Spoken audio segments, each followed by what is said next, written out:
Hello, and welcome to today's episode of The Fink Tank. I am your host, Vincent Fink, and today we are covering the recent election of Donald Trump for a second time now. This is a landmark event. It's an amazing time in history for sure, and it seems like Democrats are handling it not quite so well. This streamer was so angry he ripped his shirt off. I can't believe Trump's actually gonna win this thing! Oh, Jesus Christ! I'm so pissed off! God damn it! And this woman went completely mad, shaving her head whilst talking about how much she hates men. Just woke up this morning feeling spicy. You guys feel spicy? Because I do. All right. We'll get into some of the hysteria, but I'm sure you've seen plenty of it. I'm going to give you a little bit of an art world insider look at how people are reacting. But it's really interesting to see how Biden has been reacting. I am shocked. Actually, the internet is shocked. We'll take a look here and see, but I don't even know. I've been trying to think what I'm going to title this video because it's so outrageous what's going on now. I mean, Trump wins, and we've already seen how Biden kind of seemed to have been snuffed out of the race, and soon after that he seemed to show a lot of disdain for, I guess, his role as president, as he kind of checked out and started kind of being more of a kind of a little more fun, a little more of a goofball. It was fun seeing him wear the Trump hat. He seems to have endorsed Trump in a way, although he went on to call all Trump supporters garbage, which was just fed the political fire that was burning strong already. So it's interesting to see how Biden has been reacting to all this stuff, to his ouster, and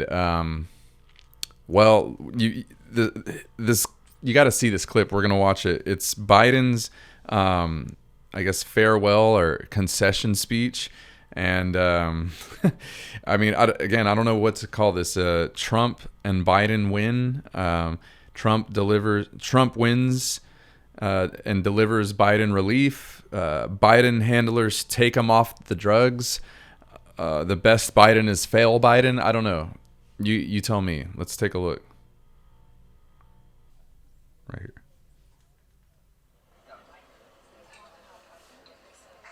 Look at that.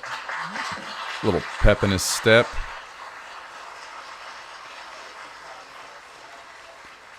Where did he get that pep in his step? And look at him. Look how Good morning. energetic he is. Last time I saw him, he was all lurching around. Thank you. He wasn't. I don't know where that little skip in his step came from. And he was kind of just very easily finding his way. That was impressive. Usually he's kind of just doddering around and has to be led to his spot, but he's very cheerful here. Thank you. Really in his element. Good to see you all. Particularly good to see my granddaughter sitting in the front row here. Hi, Finn. How are you, honey? For over 200 years, America has carried on the greatest experiment in self-government in the history of the world. And that's not hyperbole, that's a fact. We're the people. The people vote and choose their own leaders, and they do it peacefully. And we're in a democracy. The will of the people always prevails. Yesterday, I spoke with President-elect Trump to congratulate him on his victory. And I assured him that I'd direct my entire administration to work with his team to ensure a peaceful and orderly transition. That's what the American people deserve. Yesterday, I also spoke with Vice President Harris. She's been a partner and a public servant. She ran an inspiring campaign, and everyone got to see something that I learned early on to respect so much, her character. She has a backbone like a ramrod. She has great character, true character. She gave her whole heart and effort, and she and her entire team should be proud of the campaign they ran. The struggle for the soul of America, since our very founding, has always been an ongoing debate and still vital today. I know for some people, it's a time for victory, to state the obvious. For others, it's a time of loss. Campaigns are contests of competing visions. The country chooses one or the other. Where's We the accept stutter? the choice the country made. I've said many times, you can't love your country only when you win. You can't love your neighbor only when you agree. Something that I hope we can do, no matter who you voted for, is see each other not as adversaries, but as fellow Americans. Bring down the temperature. I also hope we can lay to rest the question about the integrity of the American electoral system. It is honest, it is fair, and it is transparent. And it can be trusted, win or lose. I noticed he said bring down the I also hope we temperature. can restore the respect So even Biden is for saying all that. our election workers who busted their Yeah. necks and took risks at the outset. Many Democrats are not We wanting should thank them. to do that. Thank them for staffing voting sites, Maybe counting listen the to votes, Old Daddy Biden. protecting the very integrity of the election. Many of them are volunteers who do it simply out of love for their country. And as they did their duty as citizens, I will do my duty as president. I'll fulfill my oath, and I will honor the Constitution. On January 20th, we'll have a peaceful transfer of power here in America. To all our incredible staff, supporters, cabinet members, all the people who've been hanging out with me for the last 4 years, God love you, as my mother would say. Thank you so much. You put so much into the past 4 years. I know it's a difficult time. You're hurting. I hear you and I see you. But don't forget all that we accomplished. It's been a historic presidency. Not because I'm president, because what we've done, what you've done. A presidency for all Americans. Much of the work we've done is already being felt by the American people, but the vast majority of it will not be felt over the next 10 years. We have legislation we passed that's just only now just really kicking in. We're going to see over $1 trillion worth of infrastructure work done, changing people's lives in rural communities and communities that are in real difficulty because it takes time to get it done. And so much more it's going to take time, but it's there. The road ahead is clear, assuming we sustain it. There's so much. Assuming so much we Trump doesn't railroad and will get dismantle done. everything That's the you way did the like you did to legislation was all the good passed. things he did. And it's truly historic. You know, we're leaving behind the strongest economy in the world. That's a lie. I know people are still hurting, but things are changing rapidly. Together, we've changed America for the better. Now we have 74 days to finish the term, our term. Let's make every day count. That's the responsibility we have to the American people. Look, folks, you all know it in your lives. Setbacks are unavoidable, but giving up is unforgivable. Setbacks are unavoidable, but giving up is unforgivable. We all get knocked down, but the measure of our character, as my dad would say, is how quickly we get back up. Yeah. Remember, a defeat does not mean we are defeated. We lost this battle. The America of your dreams is calling for you to get back up. That's the story of America for over 240 years and counting. Well, It's a story for all of us, not just some of us. The American experiment endures. We're going to be okay, but we need to stay engaged. We need to keep going. And above all, we need to keep the faith. I'm so proud to have worked with all of you. I really mean it. I sincerely mean it. God bless you all. God bless America. he seems May very God relieved. protect our troops. Thank you, thank you, thank you. Seems very relieved, very happy. And look at him. Oh, like a sly fox now all of a sudden. Like he didn't lose his way. every other speech I've seen for the last 2-3 years, if he needed help walking away, he'd get lost. Look at this guy. He's all, look at you.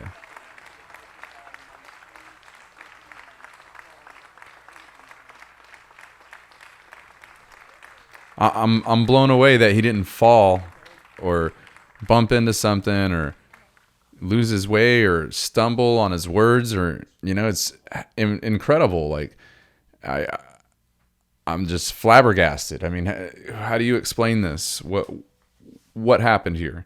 Because there's an obvious difference. It's not like I'm fabricating something. I was looking through the comments and everyone was saying exactly the same thing I'm thinking. Just to read off a few. Joe has been unburdened by what has been. This man is the best double agent I've ever seen. Okay. That was by far the best Biden speech of his entire presidency. I agree. I've never seen him get through an entire speech without one stutter. That's amazing. I'm just still in awe of that one fact alone, let alone him not losing his place or just getting confused or ranting off, going into tangents and just getting lost in the woods and losing his place. He stayed on point. He followed all of the correct public speaking skills that one would expect from a public speaker.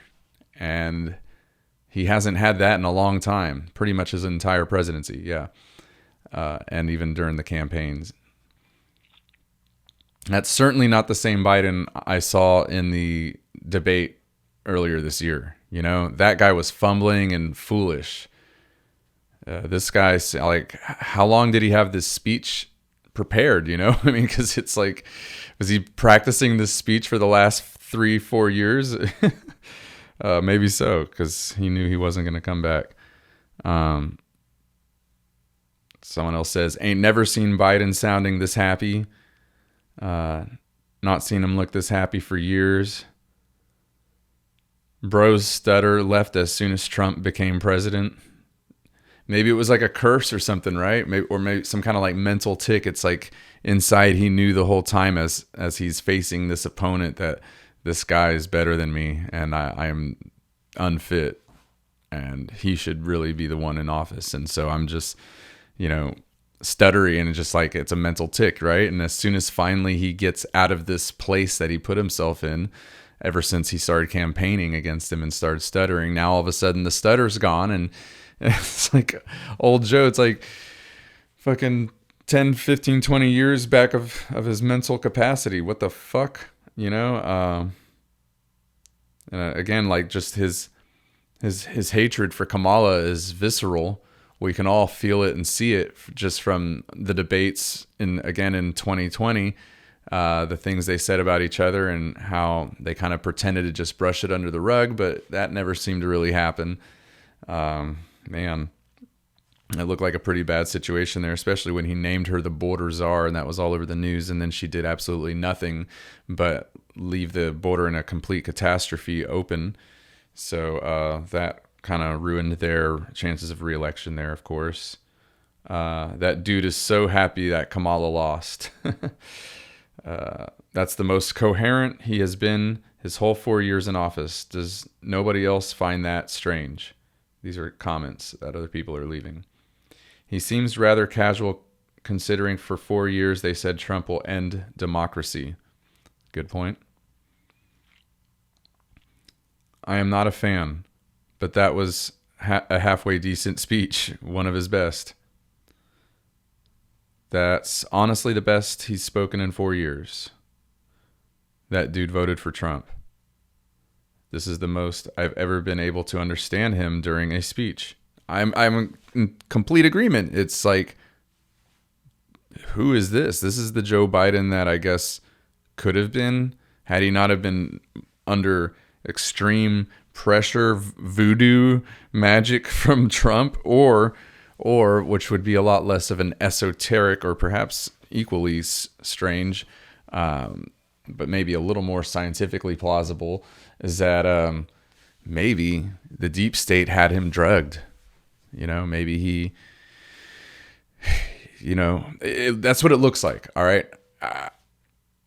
to keep him under control. I don't know. I don't know exactly how all this shit works. I don't know what their drugs do, but the dude seemed like he was in some kind of haze for the last 4+ years, and now all of a sudden he seems like he's just drank from the fountain of youth. Is that just the Trump effect? Are we really going to have to go there and say that just because of Trump that this guy's cured of his Alzheimer's? I mean, what the? Come on, what's going on, y'all? Let me know what you think. And so I don't know what else to say about that, but I hope we get some answers about that, because that was not the drugged up, crazy, freaking lost Biden that we used to be seeing. But already since the announcement of Trump as the winner, key peace agreements and positive changes are occurring globally in direct response.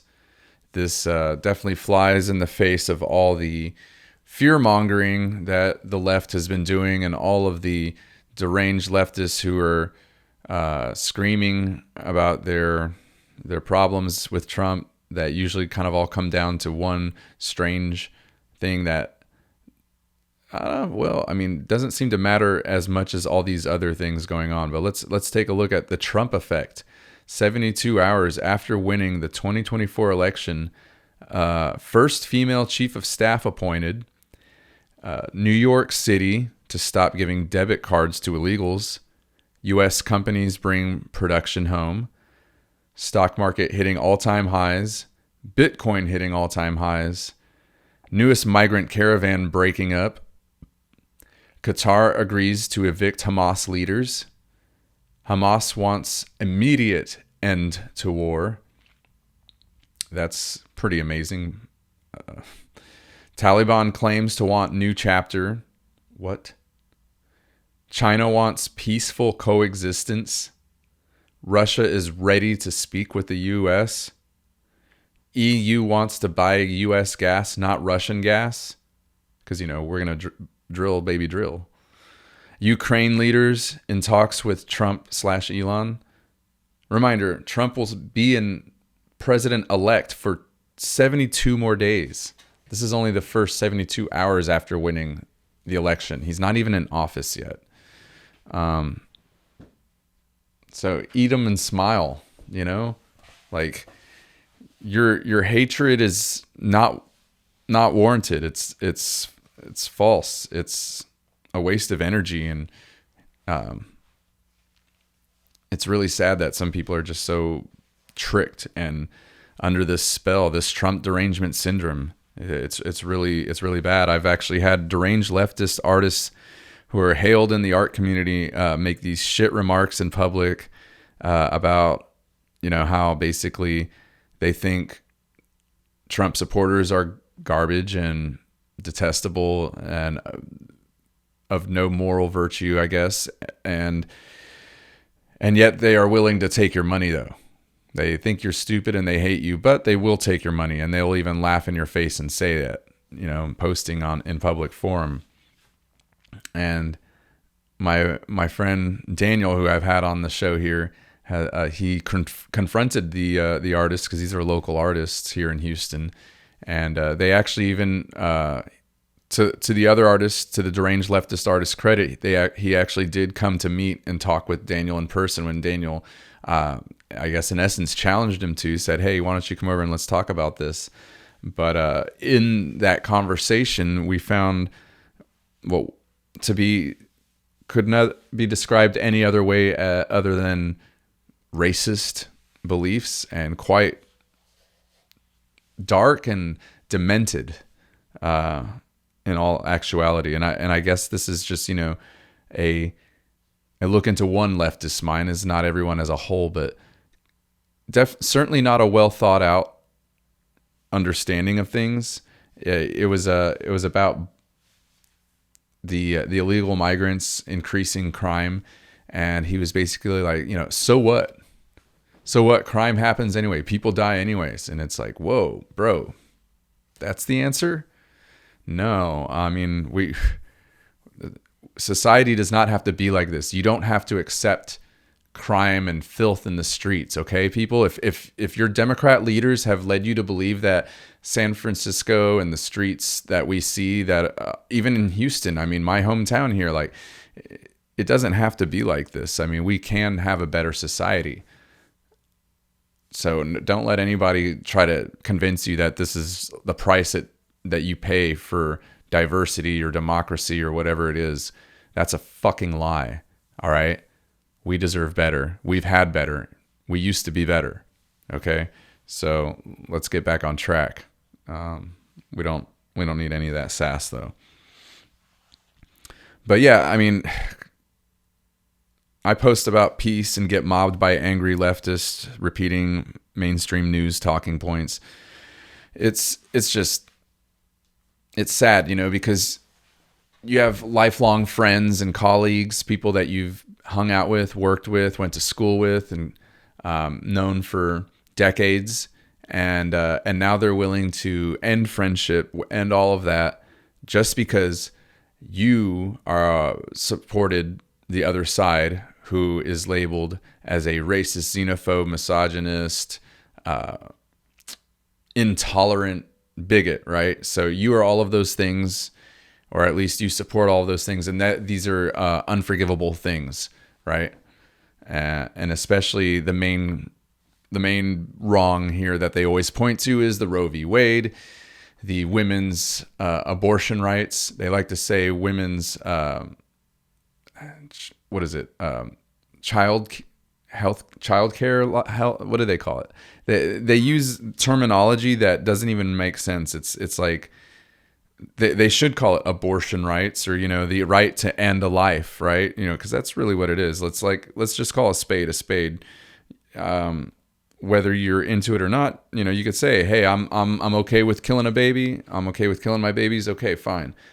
You know, we can set the limits on those things too, I think. And I really do feel like we are having to kind of hit the reset on some of these things, and we will find a common ground. I guess you could say, a populist.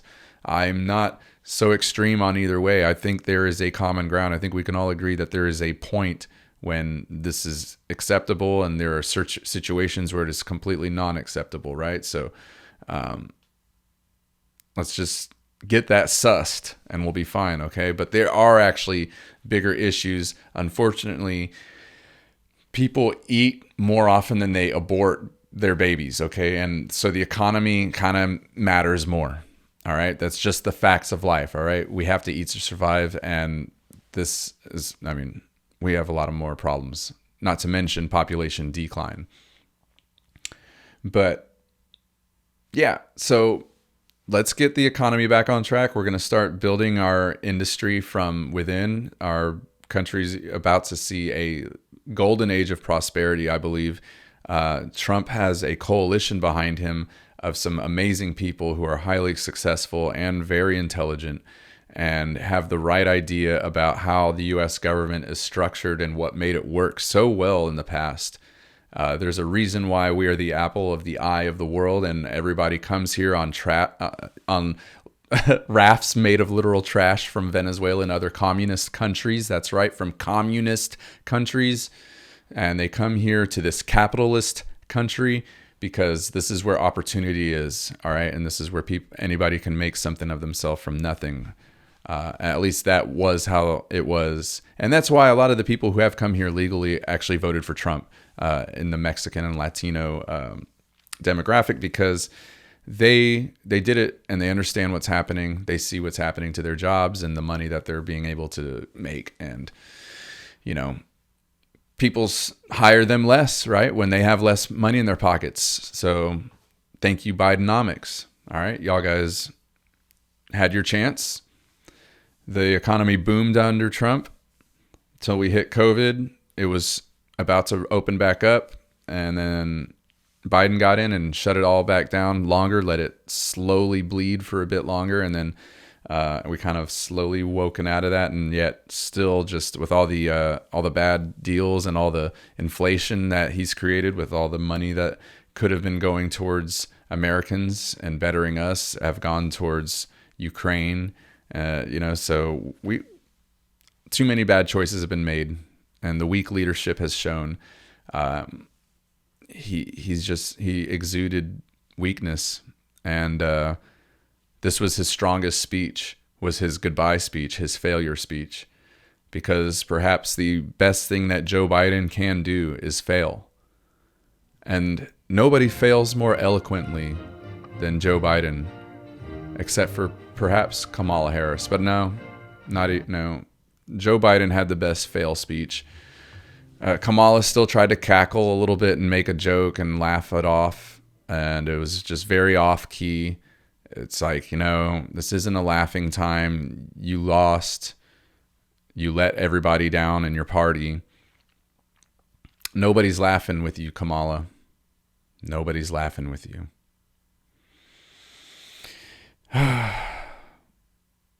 But we sure are laughing at you. Yeah, baby. It's not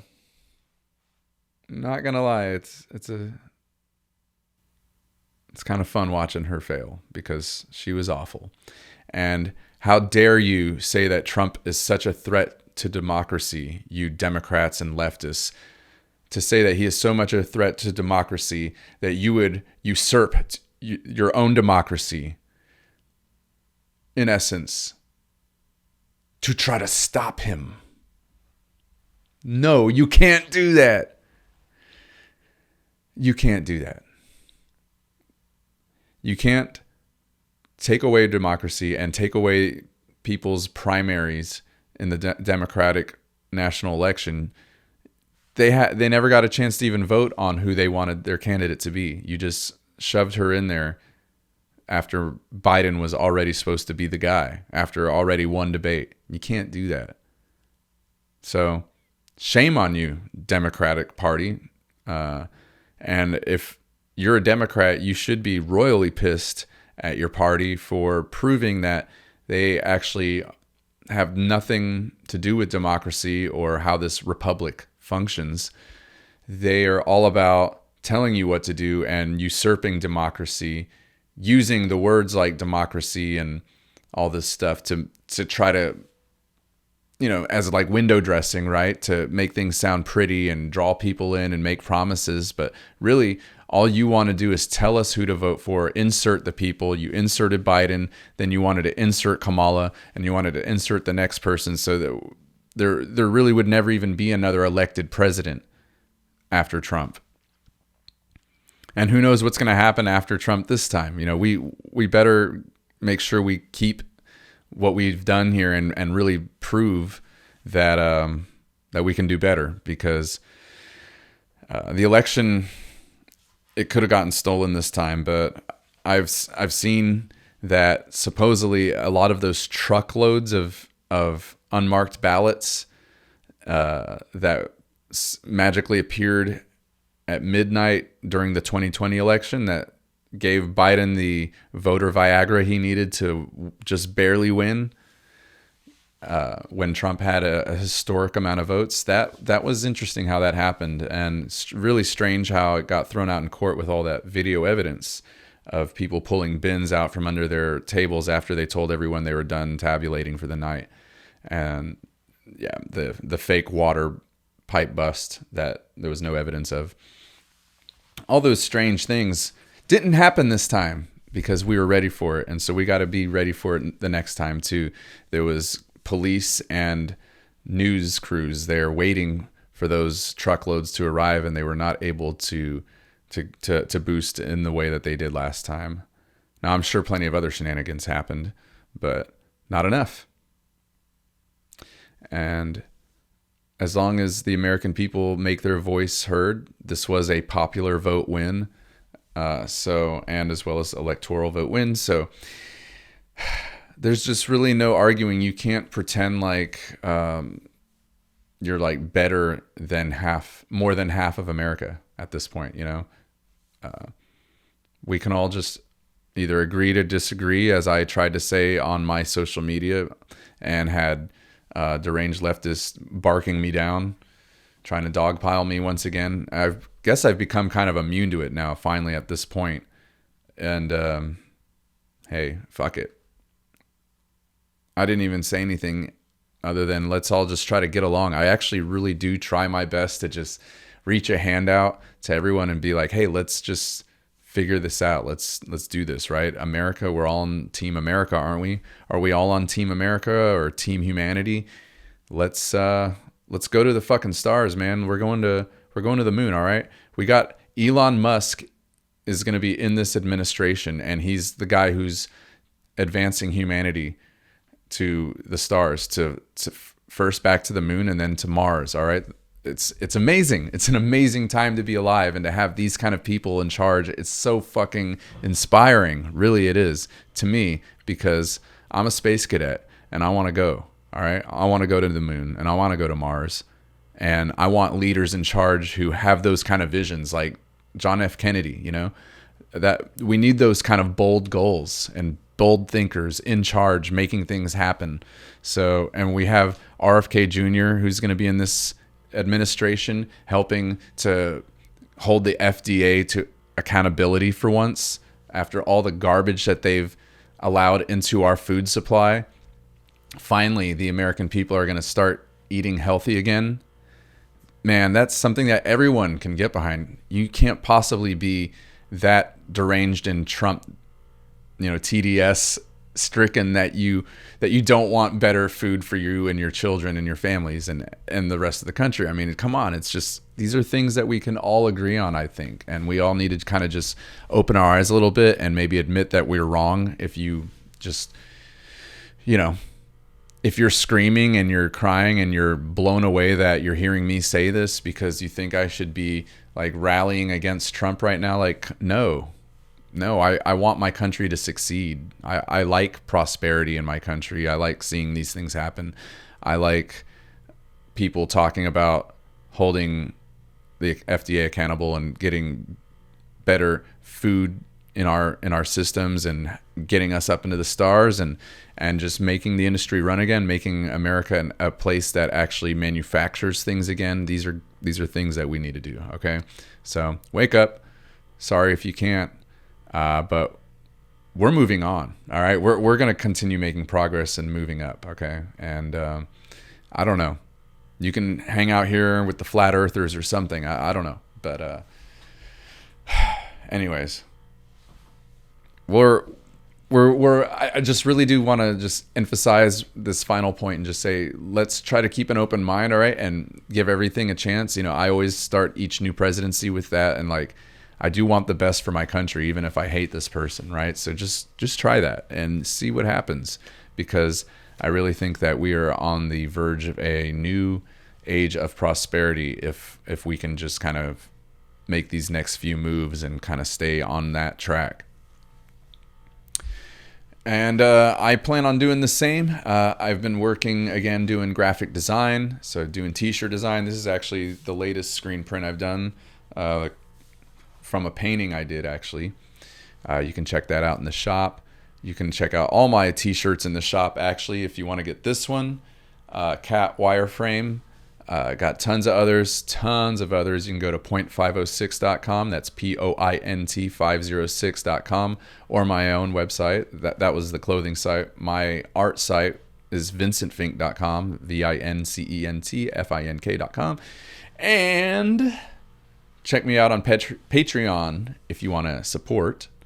That would be super cool too. I'll leave the links and all that stuff. Why am I spelling all this stuff out? We got links for that stuff down there. So cool. Thanks for hanging with me. All right, it's getting late. Thanks for hanging with me tonight. This is probably uploading in the day, but whatevs. We're gonna be chatting again soon. I have some guests again coming very soon. We're gonna get into the studio and have some debates perhaps very soon, but definitely some talks with some interesting artist folks from around Houston, because there's more of us, okay? And the more we kind of build our own coalition, right, the more we all kind of start talking to each other and kind of finding each other, right? We can build a community of free thinkers, of people who are willing to accept differences, or maybe at least come together on some of these core values that are essential for art making, which is basically we need a strong economy and we need people who like badass art and have lots of fucking money. Okay? So let's make that happen. All right, cool. Talk to you soon. Stay well. Be blessed. Best of energies.